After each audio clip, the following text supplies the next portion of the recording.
Hello everyone, I welcome you all to I exam B. आज के इस video में हम एक इंपॉर्टेंट टॉपिक पढ़ेंगे जहां से आपके एग्जाम में जनरल अवेयरनेस में एक या दो क्वेश्चंस बनने स्वाभाविक है। जो आपने टॉपिक देख लिया होगा, टॉपिक रहेगा हमारा बुक्स एंड ऑथर्स। यहाँ से आपके एक या दो क्वेश्चंस बनेंगे ही बनेंगे, क्योंकि ये एक इंपॉर्टेंट टॉपिक रहता है जनरल अवेयरनेस का। इसके साथ साथ स्पोर्ट्स रहते हैं, अवार्ड्स, ऑनर्स रहते हैं, ये भी हम लोग धीरे धीरे कर लेंगे। ठीक है, अब सबसे पहले मैं आपको एक चीज़ बता देता हूँ। जब भी हम बुक्स एंड ऑथर्स की बात करेंगे तो ये एग्जाम में तीन तरीके से बनती है। मतलब तीन तरीके की बुक्स और ऑथर्स के बारे में आपके एग्जाम में क्वेश्चन बनेगा।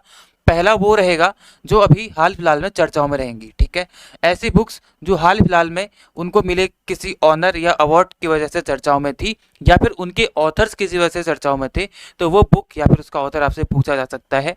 सेकंड, हमारा जो एंशिएंट टाइम था, हमारा जो प्राचीन भारत है, एंशिएंट टाइम में जितने भी कवि हुआ करते थे या फिर जितने लेखक हुआ करते थे, उन सब की रचनाओं या फिर उन सब के बुक्स के बारे में आपसे क्वेश्चंस बन सकते हैं। यहाँ पे भी बहुत लिमिटेड ही है जिनमें से ये पूछे जाते हैं आपसे। ठीक है, थर्ड नंबर पे आपसे बनते हैं जो हमारे इंडियन फ्रीडम फाइटर्स थे। ठीक है, इंडियन फ्रीडम फाइटर्स, या फिर आप बोल लो ग्रेट पर्सनालिटीज। ठीक है, एंड ग्रेट पर्सनालिटीज। यहाँ से आपके एग्जाम में इन तीन तरीके की बुक्स एंड ऑथर से आपके एग्जाम में क्वेश्चंस बनते हैं हमेशा, किसी भी एग्जाम में। तो आज के इस वीडियो में हम लोग थर्ड वाला पहले करेंगे, यानी कि इंडियन ग्रेट पर्सनालिटीज। इनमें जितनी भी इंपॉर्टेंट बुक्स हैं आपके लिए वो मैं लेके आया हूँ एक कंपाइल्ड फॉर्म में, जिसमें सबसे पहले लिखा रहेगा बुक का नाम, उसके बाद उसका ऑथर और उस बुक का फोकस पॉइंट क्या है इस बारे में लिखा रहेगा। ठीक है, तो चलिए वीडियो को शुरू करते हैं। सबसे पहले बहुत डिटेल में या बहुत डीप में नहीं पढ़ना है, बस ये तीन टॉपिक, तीन इंपॉर्टेंट पॉइंट्स को ही ध्यान में रखेंगे इसके लिए। ठीक है, सबसे पहली बुक जो मल्टीपल टाइम्स बहुत सारे एग्जाम्स में कई बार पूछी गई है, my experiments with truth. My experiments with truth, इसके ऑथर महात्मा गांधी जी हैं, जो हमारे देश के राष्ट्रपिता भी कहलाते हैं। महात्मा गांधी के द्वारा लिखी गई बुक द एक्सपेरिमेंट ट्रूथ। इसका फोकस पॉइंट क्या है, कभी कभी आपसे पूछ लेते हैं उसका फोकस पॉइंट, यानी कि वो बुक किस बात पे फोकस करती है। Gandhi ji autobiography and his philosophy of non violence and civil disobedience, यानी कि इस बुक में गांधी जी की बेसिकली ये ऑटोबायोग्राफी है, उनके द्वारा अपने आप के बारे में लिखी गई एक बुक है। और यहाँ पे इनके द्वारा जो अहिंसा का मार्ग अपनाया जाता था, उसके अलावा जो नॉन वायलेंस तरीके से और जो सिविल डिसोबीडियंस यानी कि सविनय अवज्ञा जो एक करते थे, विनम्रता पूर्वक अंग्रेजों की आज्ञा को ना मानना, सविनय अवज्ञा, इस चीज़ की फिलॉसफी के बारे में यहाँ पे इस बुक में बताया गया है, जो गांधी जी ने स्वयं लिखी है। इनकी ये एक ऑटोबायोग्राफी है। ठीक है, second book that is the discovery of India, काफ़ी फेमस बुक, इसको हम लोग बोलते हैं भारत की खोज भी। ठीक है, भारत की खोज या फिर डिस्कवरी ऑफ इंडिया। ये जो बुक लिखी गई, ये लिखी गई जवाहरलाल नेहरू के द्वारा। आप लोगों के कई बार जब आप 8th या 9th क्लास में रहे होंगे, आपके पास एक बुक भी रही होगी ऐसी, भारत की खोज। ठीक है, तो discovery of India Jawaharlal Nehru इसके ऑथर हैं, इनके द्वारा लिखी गई है। और ये बुक किस चीज़ पे फोकस करती है, a comprehensive history of India and its culture from ancient times to modern India. नाम से ही मालूम चल रहा है डिस्कवरी ऑफ इंडिया, यानी कि ये बुक का फोकस पॉइंट है जो हमारा भारत है वो प्राचीन टाइम में कैसा था और मॉडर्न टाइम में कैसा है। तो यहाँ से यहाँ तक की जो जर्नी है, इस बारे में इस बुक में बताया गया है जवाहरलाल नेहरू जी के द्वारा। एक कॉम्प्रिहेंसिव इतिहास हमारे भारत का इसमें बताया गया। थर्ड जो बुक है that is Wings of Fire, and I recommend you to all कि आप सभी को ये बुक पढ़नी चाहिए, विंग्स ऑफ फायर, जो कि हमारे देश के जो फॉर्मर प्रेसिडेंट थे, missile man APJ Abdul Kalam, इनकी ये बुक है। ठीक है, APJ अब्दुल कलाम की book wings of fire, the life and journey of APJ Abdul Kalam, India's former president and renowned scientist, जो हमारे देश के मिसाइल मैन भी कहलाते हैं और हमारे देश के पहले प्रेसिडेंट भी रह चुके हैं। तो APJ अब्दुल कलाम, इनके द्वारा लिखी गई बुक विंग्स ऑफ फायर, ये काफ़ी इंपॉर्टेंट आपके लिए है। ठीक है, इनकी मृत्यु भी कब हुई थी, 27 जुलाई 2015 में ही इनकी मृत्यु हुई थी। ठीक है, तो ये आपके लिए इंपॉर्टेंट बुक हो जाती है, आपको खुद भी पढ़नी चाहिए और आपको ये पता भी रहना चाहिए। अब आगे बढ़ने से पहले आपके लिए एक इंपॉर्टेंट इन्फॉर्मेशन, जहाँ पे हम EMRS, JSA, अकाउंटेंट या फिर हॉस्टल वार्डन, किसी की भी आप बात करेंगे, उसके लिए एक फ्री वर्कशॉप को ऑर्गेनाइज किया जा रहा है, जहाँ पे करण सरदाना सर जो कि क्वांट एक्सपर्ट हैं, उसके अलावा विक्रम सिंह जो कि जनरल अवेयरनेस एक्सपर्ट हैं, आपके लिए इस सेशन को ऑर्गेनाइज कर रहे हैं, इस वर्कशॉप को ऑर्गेनाइज कर रहे हैं। आप सभी को इसको ज्वाइन करना चाहिए और इसके लिए आपको लिंक दिया जाएगा डिस्क्रिप्शन में, आप चले जाओ वीडियो के वहाँ पे लिंक रहेगा, वहाँ पे जाके आपको रजिस्टर करना है और आपकी ईमेल आईडी पे आपको इस मीटिंग का लिंक मिल जाएगा। इसमें हम लोग क्या क्या देखेंगे, सिलेबस क्या आता है इन तीनों में, एग्जाम पैटर्न क्या है, योग्यता क्या है, फॉर्म फिलिंग कैसे है, जॉब स्थान यानी कि जॉब लोकेशन क्या रहने वाली है, ये सारी की सारी चीज़ें डिटेल में दोनों आपको मिलके बताएंगे। तो आप सभी को इसको ज़रूर ज्वाइन करना है। इसकी डेट और टाइम क्या है, 27 जुलाई को 7 बजे शाम को ये आपके लिए हो जाएगा, ठीक है, थर्सडे को। तो आपको नीचे जाके डिस्क्रिप्शन में लिंक को देखना है, रजिस्टर करना है और इसके लिए लिंक को वहाँ पे पा लेना है। हम बढ़ते हैं आगे। अगली जो बुक है इंडिया आफ्टर गांधी, ठीक है, इंडिया आफ्टर गांधी, ये बुक जो लिखी गई है रामचंद्र गुहा के द्वारा लिखी गई है।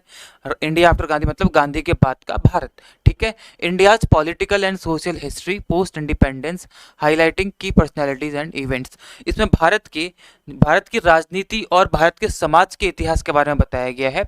आज़ादी के बाद 1947 के बाद यानी कि गांधी जी की मृत्यु के बाद भारत का राजनीतिक इतिहास कैसा रहा और यहाँ की सोशल हिस्ट्री कैसी रही, उस बारे में बताया गया है रामचंद्र गुहा के द्वारा। अगली book Freedom at Midnight. Freedom at Midnight, आप सभी को पता है हमारा देश कब आज़ाद हुआ था, 14 अगस्त की रात को 12 बजे, यानी कि जब 15 अगस्त की शुरुआत होती है। तो ये बुक का नाम क्या है, फ्रीडम एट मिडनाइट। इसको किसके द्वारा लिखा गया है, लैरी कॉलिंस और डोमिनिक लैपियर के द्वारा इसको लिखा गया है। ये किस बारे में है, India struggle for independence and the role of key leaders like Mahatma Gandhi and Jawaharlal Nehru. इसका मेन फोकस क्या है फ्रीडम एट मिडनाइट का, इंडिया का जो संघर्ष रहा है स्वतंत्रता पाने के लिए और इस स्वतंत्रता के लिए जो की लीडर्स थे जैसे महात्मा गांधी या जवाहरलाल नेहरू, इनके रोल के बारे में यहाँ पे फोकस किया गया है इस बुक में। तो ये भी आपके लिए काफ़ी इंपॉर्टेंट हो जाती है। इसके बाद एक बुक है जिसका नाम है an autobiography the story of my experiments with truth. ध्यान देंगे, माई एक्सपेरिमेंट्स विथ ट्रुथ नहीं है बल्कि an autobiography the story of my experiments with truth है। एग्जाम में पूछा गया था कई बार, तो लोग यहाँ पे गलत करके आते हैं, ठीक है। तो इस बुक का पूरा नाम ये है और इसको लिखा है किसने, जवाहरलाल नेहरू के द्वारा इसको लिखा गया है। माई एक्सपेरिमेंट्स विथ ट्रुथ नहीं बल्कि the story of my experiments with truth, that is an autobiography, ठीक है। जवाहरलाल नेहरू ऑटोबायोग्राफी है, ये उनकी ऑटोबायोग्राफी है।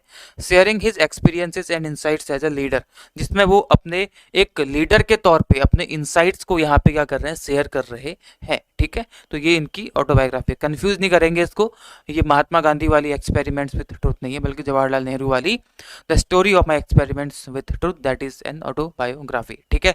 अगली Indira, the life of Indira Nehru Gandhi, इस एक बुक है the life of Indira Nehru Gandhi यानी कि इंदिरा, जिसको लिखा है किसने, कैथरीन फ्रैंक के द्वारा इसको लिखा गया है या ऑथर किया गया है किसको, इस बुक को, ठीक है। इसका मेन फोकस पॉइंट क्या है, ये बायोग्राफी है। अब देखना, ऑटोबायोग्राफी मतलब जो स्वयं के द्वारा स्वयं के बारे में लिखी जाती है, लेकिन ये इंदिरा गांधी के बारे में है लेकिन ऑटोबायोग्राफी नहीं है, ये लिखा इन्होंने है कैथरीन फ्रैंक ने, इसलिए एक बायोग्राफी है, ठीक है। बायोग्राफी है of Indira Gandhi, India's first female prime minister, जो आप सभी को पता रहेगा कि हमारे देश की पहली महिला प्रधानमंत्री थी ही कौन, इंदिरा गांधी जी थी।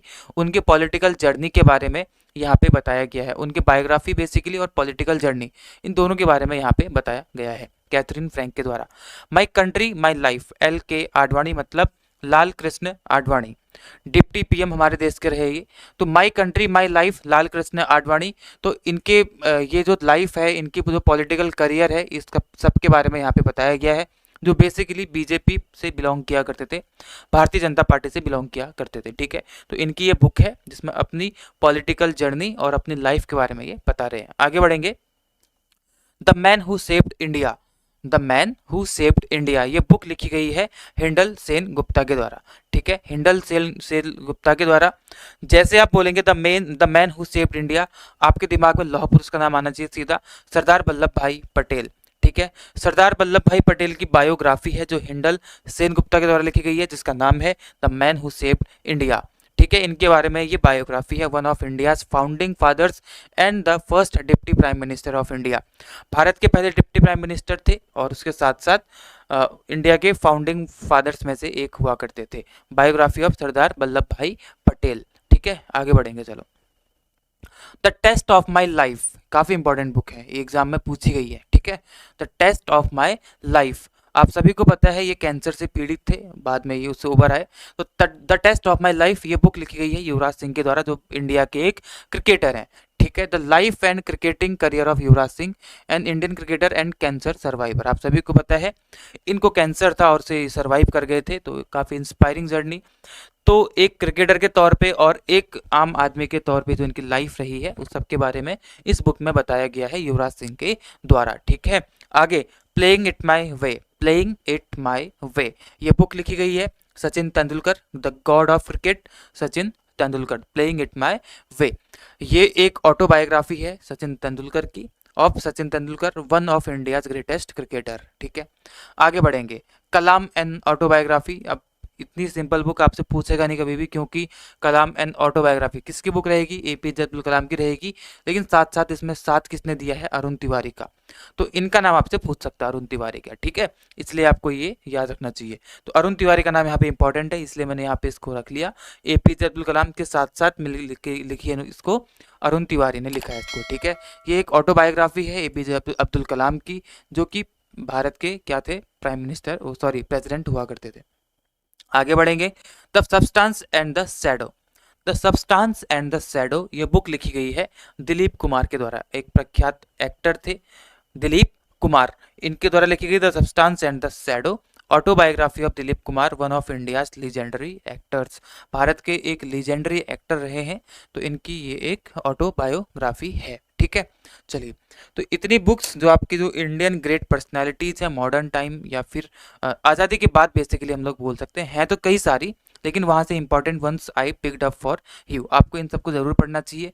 ये वो सारी की सारी तो एग्जाम में कई बार मल्टीपल टाइम्स अलग अलग एग्जाम में पूछी गई हैं। आपके एग्जाम में एक या दो क्वेश्चन जरूर बनेंगे बुक्स के, जहाँ से मैंने आपको बताया 3 पॉइंट्स, उसमें से तीसरा पॉइंट था ये इंडियन ग्रेट पर्सनैलिटीज़ की बुक्स। इसके बाद हम पढ़ेंगे एंशिएंट वाली, उसके बाद हम लोग कौन सी पढ़ लेंगे? जो हाल फिलहाल में चर्चाओं में है। यहीं से आपके एग्जाम में क्वेश्चन बनेंगे बुक्स एंड ऑथर से। ठीक है, आई होप आप सभी को आज का वीडियो पसंद आया होगा। इस तरीके से आपके लिए अन्य वीडियोज में लाता रहूँगा। तब तक keep practicing, good luck to all of you and take care, be 50% faster. Thank you all.